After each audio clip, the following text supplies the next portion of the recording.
कुबेर के साथ मैत्री उनकी कब से हुई? ये प्रश्न नारद जी का इसलिए है कि मैत्री समानता में होती है और शिवजी की समानता करने वाला कोई ब्रह्मांड में है ही नहीं, तो शिवजी से मित्रता भला कैसे हुई? कुबेर जी शिवजी के मित्र हैं, ये कैसे कहा जा सकता है?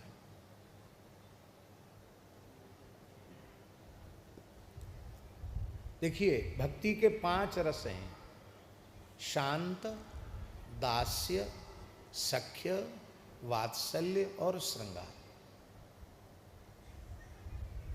वैसे तो भक्ति में 9 रस स्वीकार्य हैं, चाहे भगवान श्री शिव की भक्ति हो और चाहे भगवान श्री हरि की भक्ति हो, पंडरीनाथ की भक्ति हो। भक्ति में सभी रस स्वीकार्य हैं, पर उन समस्त रसों में प्रधान रूप में भक्ति के 5 रस स्वीकार किए गए हैं: शांत, दास्य, सख्य, वात्सल्य और माधुर्य, श्रृंगार।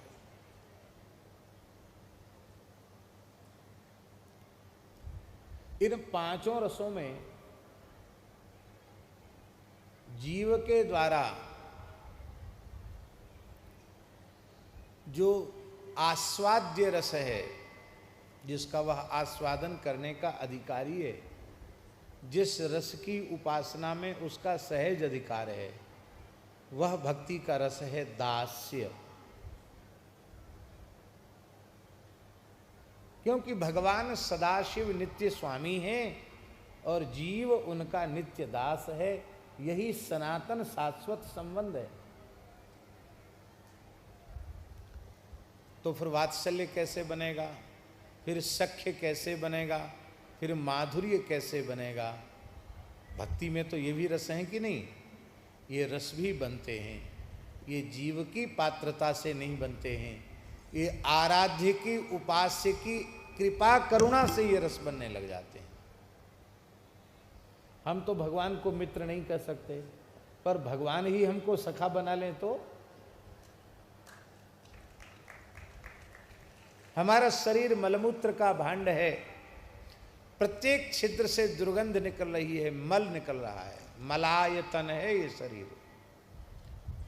इस घृणित दुर्गंधित शरीर से भगवान के विशुद्ध सच्चिदानंदमय स्वरूप का, उनके अप्राकृत विग्रह का स्पर्श करने के हम अधिकारी नहीं हैं। पर भगवान ही अपनी चंदन चर्चित भस्मोद्धूलित आजानुलंबित भुजाओं में भरकर कसकर हमें अपनी छाती से लगा लें तो इनकी कृपा। हमारा पावर नहीं है, हमारी शक्ति नहीं है उनके छाती से लगने की, पर वे करुणा करके यदि हमको अपने हृदय से लगाते हैं तो ये उनकी कृपा है, ये उनकी करुणा है। तो दास के अतिरिक्त जितने भाव हैं वो भगवान के अनुग्रह से ही भक्त में प्रकट होते हैं, जीव की पात्रता नहीं है। एक हमारे वृंदावन में भगवत प्राप्त संत थे, पूज्य स्वामी श्री सत्यानंद जी महाराज। उच्च कोटि के महात्मा थे। हमारे श्री ज्ञानेश्वर जी भी उनके पास जाया करते थे। हम भी कभी, एक बार तो हम ज्ञानेश्वर जी के साथ उनका दर्शन करने गए थे। बहुत अंतर्मुख महात्मा थे, निरंतर भाव में डूबे रहते थे। तो एक बार हम उनके पास गए तो उन्होंने हमसे पूछा कि स्वामी जी, गीता जी में अर्जुन ने कहा है भगवान के लिए कि न त्वत्समोस्त्यभ्यधिकः कुतोन्यः, आपकी समानता वाला कोई नहीं है, बराबरी का कोई नहीं है, तो आपसे अधिक तो कोई हो ही कैसे सकता है? तो फिर ये जो भगवान से मित्रता का संबंध रखने वाली जो बात है, ये कैसे संभव होगी? ये बात उन्होंने हमसे पूछी नहीं, वो कृपा करके कुछ सुनना चाहते थे, मूल बात इतनी सी थी, बाकी हम उनके सामने क्या बोलते। तो उन्होंने पूछा कि सख्य की जो भावना है, सख्य रस की जो भावना, आप लोग हमारी बात समझ रहे हैं कि नहीं? सख्य रस की जो भावना है वो किसकी ओर से है? आराधक की ओर से है कि आराध्य की ओर से? हमने कहा स्वामी जी आराध्य की ओर से, आराधक की पात्रता नहीं है। बहुत प्रसन्न हुए, बोले ये अनुभव की बात।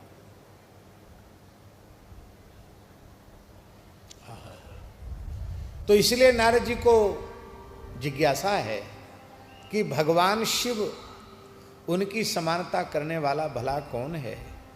फिर भगवान शिव की मित्रता यक्षराज कुबेर को कैसे प्राप्त हो गई?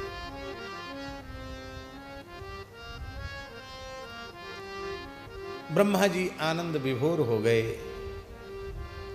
और ब्रह्मा जी ने विस्तार से चरित्र सुनाया, जिसका संकेत अभी हम कर चुके हैं कि शिव जी की कृपा हुई तो एक चोर, एक दुष्कर्मी, एक महापापी आगे चलकर धनाध्यक्ष कुबेर बन गया और भगवान शिव का मित्र बन गया। यही है इनकी अहेत की कृपा। काम आसीत काम्पिल्य नगरे सोमयाजि कुलोद्भवः दीक्षितो यज्ञ दत्ताख्यो यज्ञ विद्या विशारदः। काम्पिल्य नगर में आहिताग्नि, अग्निहोत्री, सोमयाग करने वाले कुल में उत्पन्न यज्ञ विद्या विशारद यज्ञदत्त नाम के एक सोम यज्ञ में दीक्षित ब्राह्मण, दीक्षित उपाधि वाले ब्राह्मण थे। दीक्षित होते हैं ना, दीक्षित उन्हीं को कहते हैं। श्रौत यज्ञ की दीक्षा लेते हैं, वैदिक अग्निहोत्र की दीक्षा लेते हैं, उनको दीक्षित कहा जाता। वो दीक्षित थे। षडंग वेद के विद्वान थे, वेदांत में भी दक्ष थे, अनेक राजाओं से सम्मानित थे, बड़े यशस्वी थे, निरंतर अग्निहोत्र में लगे रहते थे। अध्ययन अध्यापन में उनकी बहुत निष्ठा थी।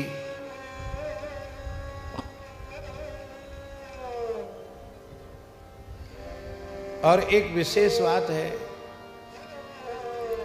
ये यज्ञदत्त नामक जो ब्राह्मण थे, ये जितने बड़े वेदों के विद्वान थे, ऐसे ही अतीव सुंदर थे, अत्यंत सुंदर थे, अत्यधिक सुंदर थे।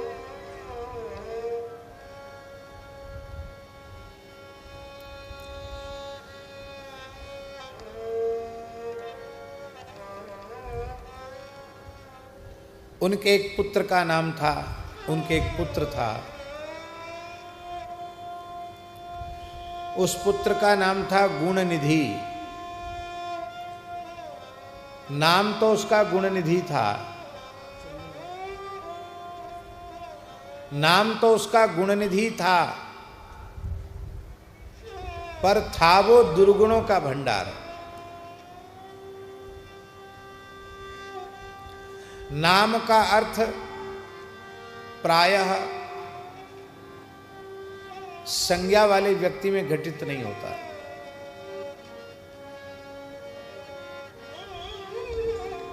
बहुत से लोगों का नाम होता है गिरधारी लाल। क्या नाम? गिरधारी लाल। पर्वत धारण करने वाले लाल हैं, इतने बड़े वीर हैं। और 5 किलो की अटैची के लिए, सूटकेस के लिए कुली का मुंह ताकते हैं कि कोई कुली मिल जाए तो उठा ले, कि हम उठा ही नहीं पाएंगे। इतने दुबले पतले हैं, कमज़ोर हैं कि 5 किलो का सूटकेस उनसे नहीं उठता है। नाम क्या है? गिरधारी लाल।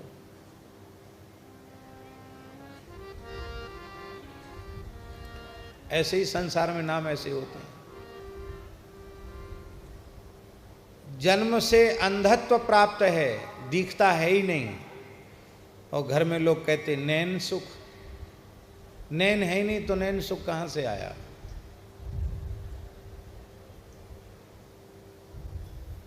कई बार संसार में नाम ऐसे होते हैं। नाम, वास्तविक नाम का अर्थ केवल और केवल भगवान में ही घटित होता है।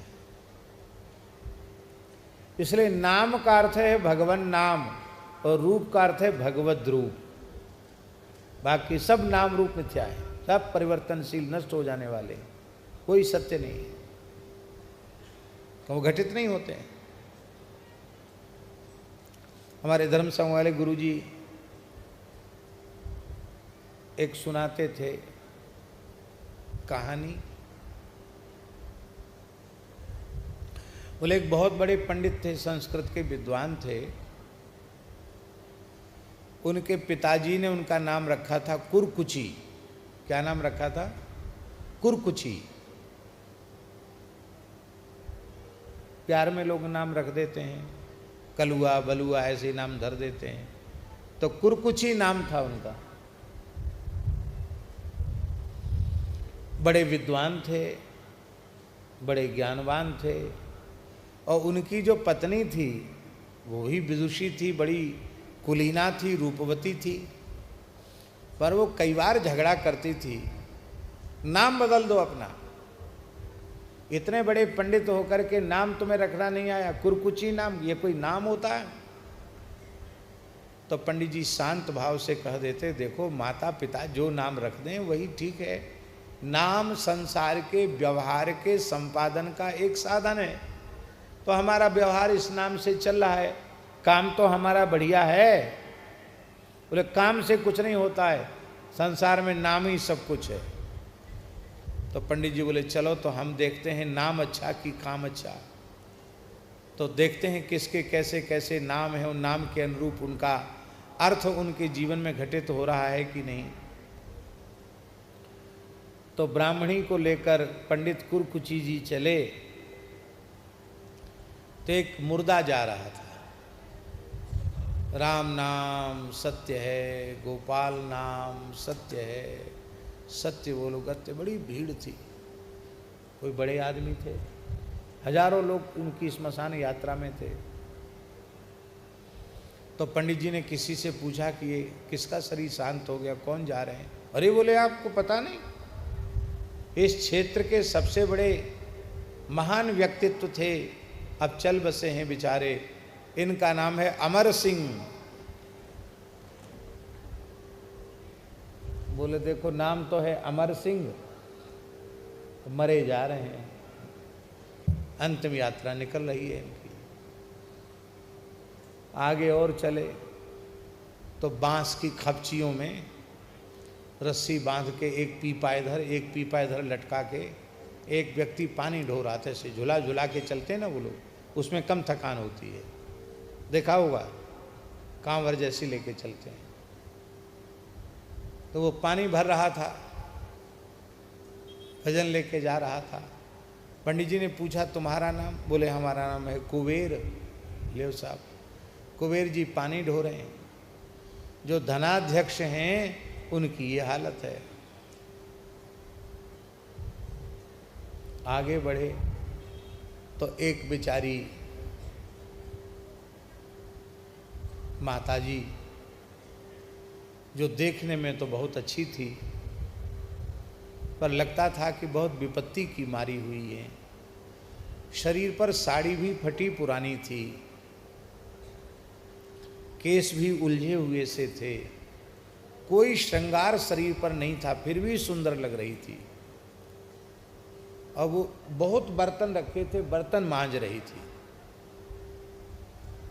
तो पंडित जी ने कहा देखो है तो कोई बहुत अच्छे परिवार की, पर कोई विपत्ति आ गई है, बर्तन मांज के अपना निर्वाह कर रही है। तो माता जी एक बात आपसे पूछे, बुरा तो नहीं मानोगी? बोले हाँ पूछो पंडित जी, क्या नाम है? लक्ष्मी। ले तो वहाँ से आगे चल के पंडित जी एक वृक्ष के नीचे बैठे। पत्नी बोली और आगे नहीं चलोगे? अब नहीं जाएंगे, लौट के घर चलो। क्यों? तो कुरकुची ने कहा अमरम च मृतम दृष्ट्वा कुबेरम भारवाहकम लक्ष्मी परगृहे दासी सुखी जीवति कुरुकची।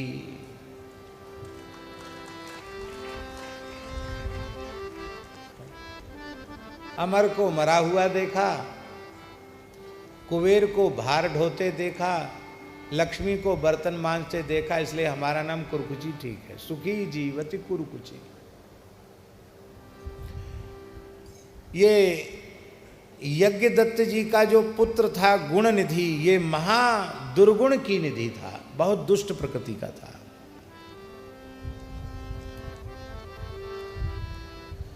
समय से यज्ञोपवीत संस्कार हो गया और उसने 8 विद्याओं का भली भांति अध्ययन भी किया था, किंतु वह कुसंग में पड़ गया गुणनिधि और जुआ खेलने लग गया। कल हमने जुआ के ऊपर बोला था कि नहीं, ये भी गुणनिधि जुआ खेलने लग गया। माता अपने एकमात्र पुत्र से बहुत प्रेम करती थी, इसलिए वो माता से धन ले ले करके जाता और जुआरियों को दे देता। जुआरियों से उसकी मित्रता हो गई। जैसा करे संग वैसा चढ़े रंग, जुआरियों का कुसंग प्राप्त करके उसकी ब्राह्मणता नष्ट हो गई, विप्रत्व नष्ट हो गया। ब्राह्मणोचित आचार विचार से वह शून्य हो गया। संध्या स्नान आदि कर्मों से परांगमुख हो गया, वेदों का निंदक हो गया, देवता और ब्राह्मणों का अपमान करने वाला हो गया। उस स्मार्ताचार से शून्य हो करके गाने बजाने में आनंद लेने लग गया। गाने बजाने में आनंद लेना ब्राह्मण का काम नहीं है। स्मृति में, देवल स्मृति में लिखा है, शूद्र कर्माण्याह देवलः। देवल स्मृति में लिखा है, बीणा मुर्ज मृदंग वादनादीनि शूद्र कर्माणी, ऐसा लिखा हुआ है। हमने महाराज जी से पूछा, महाराज जी ऐसा क्यों लिखा है देवल स्मृति में? तो उन्होंने कहा, जो केवल मनोरंजन के लिए, आमोद प्रबोध के लिए, धन कमाने के लिए मृदंग आदि बजाते हैं, गाते बजाते हैं, उनकी निंदा है, न कि अभंग गाने वालों की, कीर्तन करने वालों की। भगवान नाम संकीर्तन में अपनी विद्या का प्रयोग करने वाले तो प्रशंसनीय हैं। स्कंद पुराण में लिखा है, भगवान स्वयं कह रहे हैं, जो किसी भी भाषा में मेरे नाम रूप लीला चरित्र का गायन ताल और स्वर से बद्ध होकर के करता है, वह निश्चित मेरे नित्य वैकुंठ की प्राप्ति का अधिकारी होता है। बस शर्त इतनी है कि अर्थ का लोभ नहीं होना चाहिए। हम इस अर्थ में महाराष्ट्र के वारकरी वैष्णवों के लिए बहुत ही धन्यवाद देंगे। धन्य है उन दिव्य संतों की वाणी जिसने धर्म को आज बचा के रखा है, सुरक्षित रखा है। वारकरी वैष्णव आयोजनों में आते हैं तो उनको बहुत लंबी चौड़ी व्यवस्था नहीं चाहिए, वो अत्यंत सामान्य व्यवस्था में भी निर्वाह कर लेते हैं और सबके साथ जो कुछ भगवत प्रसाद मिल जाता है रूखा सूखा, उसमें भी संतुष्ट रहते हैं। और ज्ञानेश्वर जी से हमने सुना कि पहले तो परंपरा ये थी कि वारकरी कीर्तन करने जाते थे तो मार्गव्यय भी कीर्तन के आयोजक से नहीं लेते थे। यदि उनकी सामर्थ्य होती तो भाड़ा आने जाने का जो खर्च है वो भी खुद ही वहन करते थे। भाई, हमें आपने कीर्तन के लिए स्मरण किया, हमें भगवत गुणगान का सौभाग्य दिया, यही आपकी हमारे ऊपर बहुत बड़ी कृपा हुई।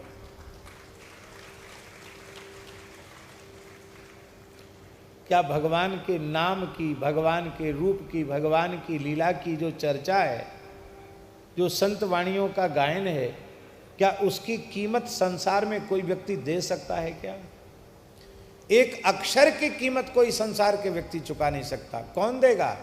इन भगवत गुणगान करने वालों को दक्षिणा कौन देगा? कोई नहीं दे सकता है। ये तो शास्त्र की मर्यादा है कि हमें आदर करना चाहिए, पूजन करना चाहिए, इसलिए पूजन किया जाता है। क्या वह उसका मूल्य है? और जो अत्यंत निष्काम और निर्लोभ भाव से भगवत भागवत गुणगान करते हैं, भगवान उन्हें दक्षिणा के रूप में दूसरी चीज नहीं देते हैं, भगवान अपने आप को ऐसे निष्काम भक्तों को दे डालते हैं। भगवान उनको हृदय से लगा लेते हैं।